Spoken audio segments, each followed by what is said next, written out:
no. Okay, go.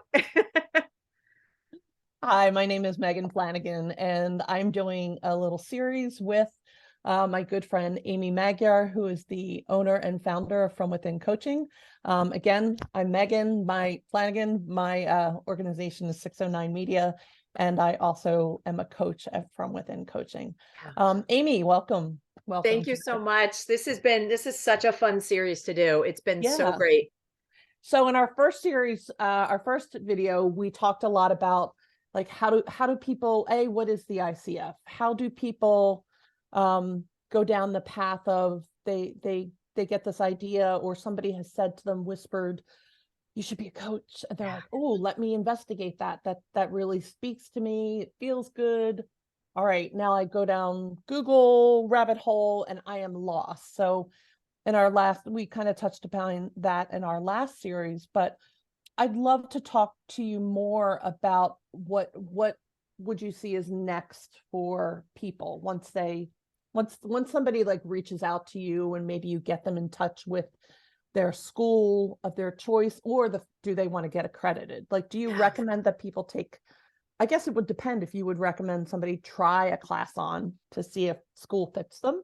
Let me touch on that. So, every MBA program, non-coaching, right? An MBA program would say to you, you have to sign up for the whole MBA. Mm-hmm. And I guarantee you that you don't have to. If you wanted to take one class in finance, one class in HR, I bet you that school would take your money. And I feel like the same way happens in coaching schools, where the marketing for the emerging coach is all about, you have to come and take the whole thing. And for somebody that's just kicking around, should I even become a coach? The first thing, even before you pick a school and you're trying to figure out if you should become coaches, go coach somebody. And I don't mean your friend for free. I mean, ask your friend's friend, somebody that maybe, you don't know personally, but it's somebody who's struggling with a topic that maybe you're curious about coaching. Coach them for a couple sessions, charge them $1. And I'll explain why you have to charge them a minimum of $1 later on, but charge them $1 and see if you have any fun. Because no matter what, you're going to get information. Oh gosh, right. I don't know. I got stuck after the second session. I didn't know what to ask them. Oh gosh, right. I'm advising versus creating awareness, right? I'm asking leading questions, not giving them enough time to answer. I personally am trying to fill up the space with, you'll learn so much about your opportunities, I like to say, not issues, not challenges, but opportunities to grow as a coach. Right. And just to see what happens for you. Because I guarantee you, Megan, the people that want to become coaches have been in some way supporting and coaching people for years, right? Yeah. Mm-hmm. If you're the person where you have the office and somebody always comes in and sits down on your couch or your chair and says, I hate my career, I hate my boss, I don't know how to have this conversation with somebody, and you're the go-to, you've been coaching. Absolutely. Right. Maybe not perfectly, right? In terms of what the ICF says is perfect, but you're supportive. What would it be like if, instead of doing it for free, that you intentionally said to that person, I'd like to coach you on this? Mm-hmm. And use that language a little bit just to see how it feels. That's the first step. Then if you got really excited about that didn't drain you, then let's talk about, should you take a class? So I'll go back to that MBA sort of metaphor is, right, how much schooling do you need?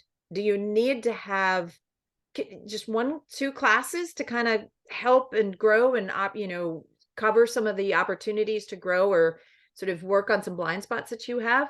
Or would you enjoy a whole accreditation in a whole school? That is something that a lot of folks come to me with those questions, and we can work through to say, what is best for you right now, for your pocketbook, for your time, because a lot of people already have a full-time gig.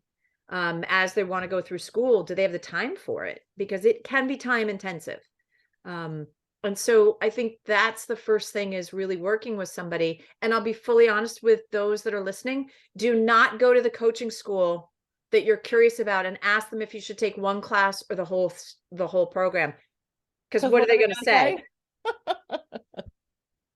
And I have dear friends that run some really phenomenal schools, and they'd hate me to say that.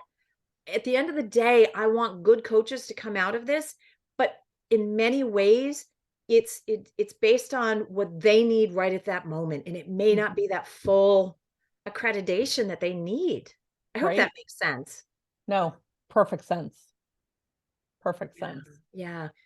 So that's sort of what I would see. And then there's this thing of, okay, so if I take a couple classes, no, FYI, if you take a couple classes with a school and you wind up liking it, and then go for the full program. And there's many different levels of the programs. This is where I'm going to start throwing a couple of acronyms out. So hang in there. We'll put this in chat, or put this in the description. Yeah, in the description a little bit. Is if the school is an international coaching school, so International Coaching Federation, which is the sort of self-proclaimed governing body, if it's an ICF school, it is very, the curriculum is laid out very specifically to have you hit certain milestones. Because there's a standard there there is. And there's 4, if it's an ICF school, often these schools are training you to be one of 2 things. Something called an ACC, which is an associate certified coach. Okay. And I've seen those letters ACC behind other coaches. Name. Or a PCC. Okay. Professional certified coach. The difference between the 2 is the amount of curriculum work that you do and the number of clients that you have practice with. So for example, let me pull up just for a second so I can get this, nail this. Hold on. Just while you're pulling that up, I'll just chime in, because there are many times where we, if we were looking at coaches and who's a coach and who's not, and we've come across we all know what PhD means, right? Yeah. But, if somebody's an accredited doctor, because we wouldn't go to one that was not. We hope. But it's good to know this language and to start seeing it out there, and the people you are kind of looking up to or emulating or thinking of following in their footsteps, like you can start to recognize, oh, wow, they went, they have this accreditation or that. Yeah. And you can become, from a school, whether it's an ICF school or not, you can get certified from that school and be great for the rest of your life. The ICF, this ACC designation is very specific to, it's almost like you pass your graduation, right? So we all went to high school, got your graduate degree, sort of graduation from your high school, but then it's like the honor society sort of tipped its hat to you and said, oh, but you have this affinity, and we're going to prove that. Whether it's an AP test that you took or things like that. And so we're going to recognize you reached a certain stage. Yeah. So you can absolutely be certified as a coach and not go through what we're going to describe. You just get certified through your school. But this ACC and PCC path, so as an example, ACC, you have to hit 60 hours of coach specific training. And then you have to have about 100 plus hours with, I think it's 8 or more clients. 75 of those hours have to be paid. What that means is the 25 could be barter, or it could be free. And remember me saying, like, charge $1. Yes. Don't take anybody for free. Just, even if it's $1, that's considered paying. ICF doesn't care how much charge. That's a whole other discussion about what you should charge. But, that's, so 60 hours of training, 100 hours of coaching practice. So that I gotta have you pause there, because when you're first going down that rabbit hole of coaching and you think, oh, I'm just going to go to school. No. If you're going to go down a certain path, you're going to have to practice. Well, what's so funny, Meg, is that so many people say to me, I'm not going to start coaching until I finish school. And I say, good news, bad news. Within the first hour of you going to coaching school, they're going to say to you, hey, you're going to start coaching immediately. And there's Right. almost like this deer in the headlight look that happens Right. with the Right. client, with the student. You know, Again, but I I'll use the haven't had a medical school reference. Do you go to medical school and they hand you a scalpel and wheel you into the operating room to do surgery? No, they make you study the body. So no, no, you're going right in there with coaching. you're going right in. What's so great is that you're going in, but you're going in supported. Yes. And nobody is going to, people are so afraid of screwing up their clients. I'm like, you're not that good. You can't screw them up. I promise you. No. It takes really high skills to screw somebody up, because Right. nobody will intentionally do something that was going to harm themselves, or Right. like it's not going to happen. It's just not going Yeah. to happen. But there's that shocker for people of, wait, what do you mean I have to start coaching? Like, oh, you're going to start Yeah. coaching. Yeah, so that's a great Oh, point, Meg. Thanks for yeah. saying that. So ACC, right, is that little bit lower level of having to go through school, a little bit lower of a number of hours of practice. PCC is 125 plus hours of coach specific training, and then 500 plus hours where you have to have at least 25 different clients. Mm-hmm. And 450 of those 500 hours have to be paid. Mm-hmm. So again, you got 50 hours of wiggle room, and this could be an exploratory session or barter, something like, well, Right. barter is And actually considered paid. if you've been, quote, let's say calling yourself a coach, and Yeah. you've been charging people and paying taxes on that money, and you've got Yeah, records, yeah. those are things you can put towards this accreditation. Correct? Absolutely. Absolutely. You do not need the number of your hours do not have to start the day that you start your coaching school. That's a great Yeah. clarification. Because I don't think most people realize that. And when it's like, oh, okay. Because I remember having the conversation with somebody and they went, oh, so what I've been doing for the past few years, yeah, it counts towards something. Here's the number one tip I wish I had been given in coaching school from like even prior to coaching school is whatever you do when you are acquiring that client and even saying, hey, I'm a baby coach, or I'm a emergent coach, I'm practicing, Right. it'll be $1, is somewhere in there, get their written acceptance that you can use their hours towards your ICF credentialing. Nice. Because what the ICF is going to ask you at the end of your coach training is, awesome, so you have these 500 hours. We need a list of the people you've coached and the hours you've coached them. So if that doesn't make somebody who's not organized head spin, I don't know what does. So, Right. good old Excel spreadsheets, keep track for me, or, or a download of your Google Calendar. But Yeah. the worst That's what feeling I'd in the do. I'd be world. going to Google, like typing in the word coaching session so that everything could get pulled.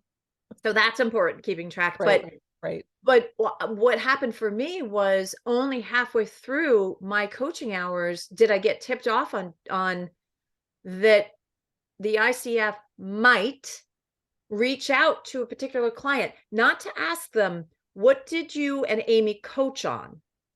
But the question is, did you and Amy coach, 10 hours, 20 hours, whatever it is? So they might, if they feel there's some sort of, question, they may reach out to people in your log. And so what I had to do is I had to go backtrack and go find old clients to say, can I use your hours? Can I use your hours? And that took forever to do. So I can't say that enough, Meg, is to tell people right up front.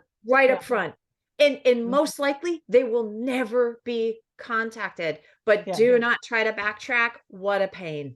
Right. No, that's great advice. Yeah. Great advice. And I would say, if anybody's you had a I would call it a workshop course on what they didn't teach you in coaching school, and you gave some great advice. Is that still available on your site, or will you be doing another one of them? It is. We do have the recordings along with documents, and because at the end of the day, the school is trying to get so much information in, but what I found was there are so many things that get missed. Yes. That, the coaching schools don't intentionally not teach you. They just can't get it all in. And so Yeah, if you head to From Within, we have a product page where you can get an Download. electronic download of those 4 classes that we did that really cover, no matter what school you go to, there's a Yeah. pretty good chance they did not talk about this, but how important those things are for sure. Yeah, just I always say, like, you know, you can either pay in time or money, and paying the money to get some shorter, I don't want to say shortcut it like it's a bad thing, but shortcut the answer to get the advice to make the right decision. Well, it's making, you know, the learning curve a lot quicker And and leveraging your easier. expertise, because you've been doing this, I feel like it's been forever. But you know, a long time. And Even though the next level, so we talked about ACC, yeah, PCC, then the next level is MCC, and that is probably 2% of all coaches receive that master level, and it is right. an incredible level. It is you have to have already had a PCC level. It's 2,500 hours of coaching experience. It is an incredible amount more of coaching schools. Again, this is sort of that PhD level, right? Sure. Yeah. Now, I will at times call myself a master coach. And what I mean by that is that I'm not a mastered certified coach by ICF, but I think being a master means that you have made as many mistakes as you possibly can in your field and learned from them, i.e., Right. making sure that you are charging people at least $1 and you're Mhm. getting their approval to use you in that log that you'll send to ICF confidentially. Right. Is, you know, those are just great tips that are on that document of, you know, lessons learned, basically. Yeah. Right. That's so good. So Yeah. good. Meg, what other questions are coming up, at least just in terms of what we talked about today? Because I know we're tight on time, but Yeah, we're just going to wrap up here, but I think it might be important. I know we talked about hours, and that might create some sticker shock for people. yeah. So I'll just, if you can answer shortly in a short version, otherwise we can carry it over to our third video. What would somebody expect to pay to get certified Oh, good question. or to go to coaching school? Are we Yeah, looking yeah, yeah. less than $1,000? Are we looking at 1,000 to 5? Are we looking at 5 to 10? Are we looking at more? Yeah. Short answer, long answer, or short question, long answer for sure on that one. Like when I got certified now 15 years ago, that number was a lot different. I think I spent $5,000 to $6,000 on it. That Mhm. is probably just like the price of eggs and milk inflating, right? Yes. Is that, you know, every school has a different price. That could be because you're in person versus virtual versus hybrid. Right. You know, so there's a number of factors, but honest to God, it could be somewhere if it's full credentialing, right? ACC level, that first grouping, Mhm. Yeah. or at least that amount of 40 plus hours is you can minimum expect to pay probably around $3,000. There are some schools that are less, Mhm. but to be honest with you, the sweet spot is probably about 3,000. It can go up to almost 10,000. Now that's if you're going to the school in Paris in Oh, person, I which is didn't know a there like was one month there. long, yes, a month long intensive, which that seems like a bargain for me to be in Paris for 10 Oh, grand. yes. So, you know, but it is that, and that for many things, what I say is first try one class, Yeah. because a class will run you a couple hundred, if that.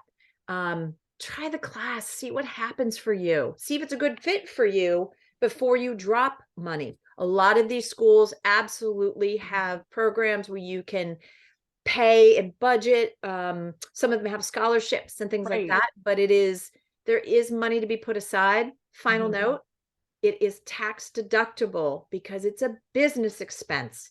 So Yes. you can write it off. Yes. Which I think is a wonderful thing.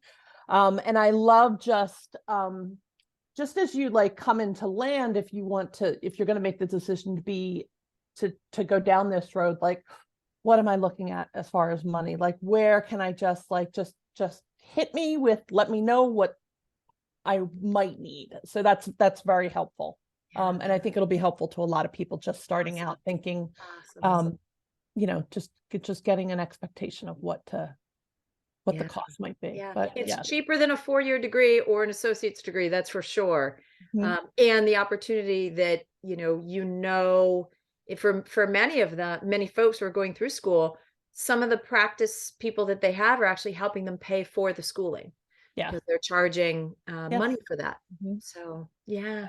Meg, I know you have No, a that's thousand great. more questions because Yes. I know I did as well. So I'm so grateful that you're doing this and offering this and getting this out because there's so much white noise out there around coaching schools, how to get accredited, do I have to, all of that. I just love Right. that you're just breaking this all down. Well, thank you for your time. I know your time is very valuable, but to have your knowledge and your wisdom is amazing. So I thank you for your time, and we will see you next time on our More to next come for sure. video. Thanks, Amy. Awesome. Thanks.